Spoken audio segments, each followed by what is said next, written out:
Okie pokey weirdos, I'm Rev. And welcome to my world of cosplay shenaniganery, where we make and wear costumes, but also fangirl over fandom content.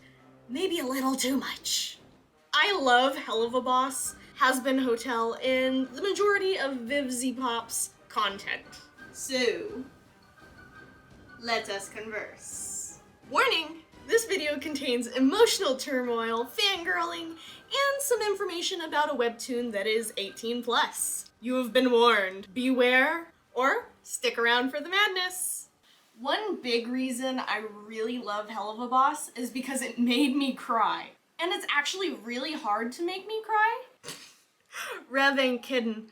They'll go straight for murder before they ever let anyone see them cry. 'Cause if they're all dead, they can't see you cry.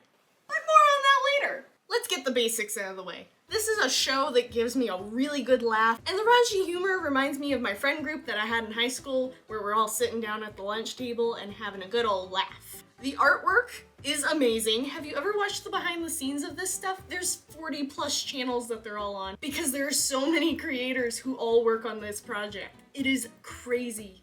And the voice acting?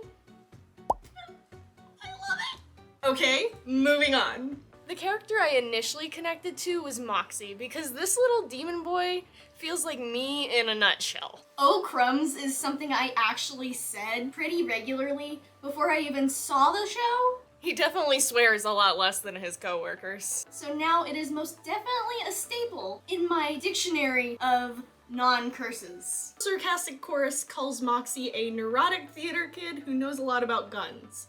That pretty much explains Sable and me. Help me, please? How do you turn on the pirate? Wait, you can see me? I thought I was invisible!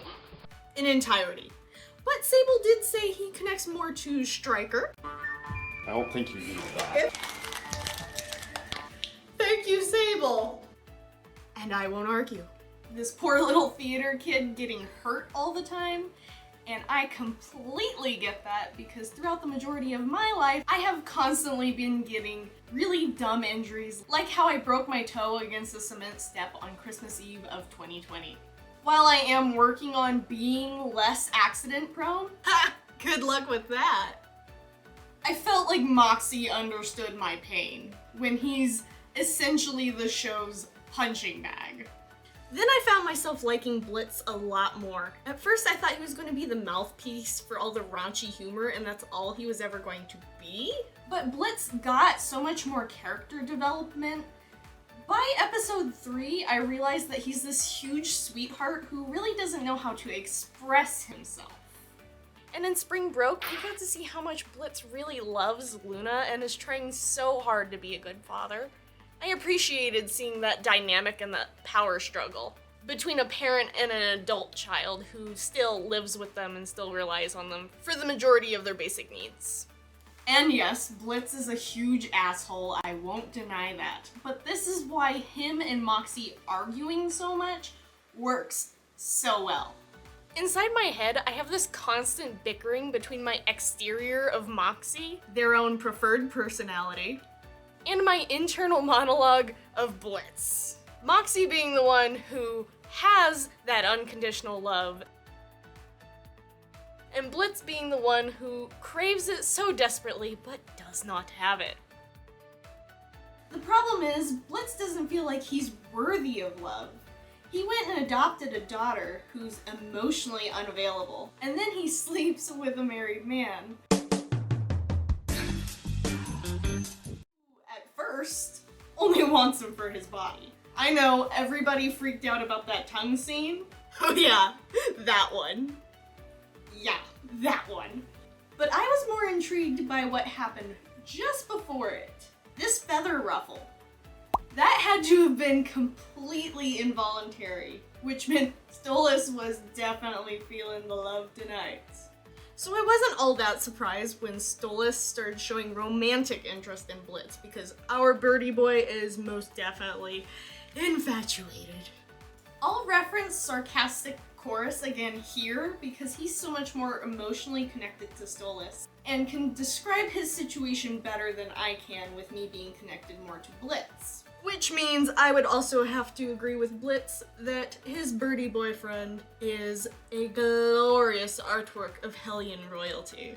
But Stolas is most definitely a spoiled rich kid who doesn't understand that throwing money and power at something and hoping it goes away doesn't always work. Side note on Stolas, I didn't initially really like him all that much, because first thing I see of him, a manipulative asshole. What was that? And then we moved on to Lululand, That episode almost made them cry too. and I realized, Oh, he's a loving father. And then... oh my gosh, he's the fluffiest boy! I want to squish him. I love Stolas' song here. It is a top favorite out of the whole series thus far. then I watched the most recent episode, episode 7. What? Don't cry. Don't cry. Don't cry. Ah! Ah! And welcome to the madness. And I gotta come all the way over here. Hello. Here.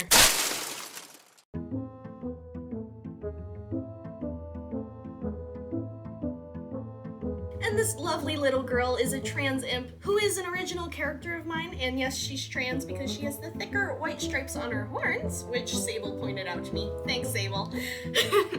And the concept for her was that she's Moxie and Millie's daughter, but she's picked up the attitude of her Uncle Blitz. So let me know down in the comments what you think her name should be. How'd you like it?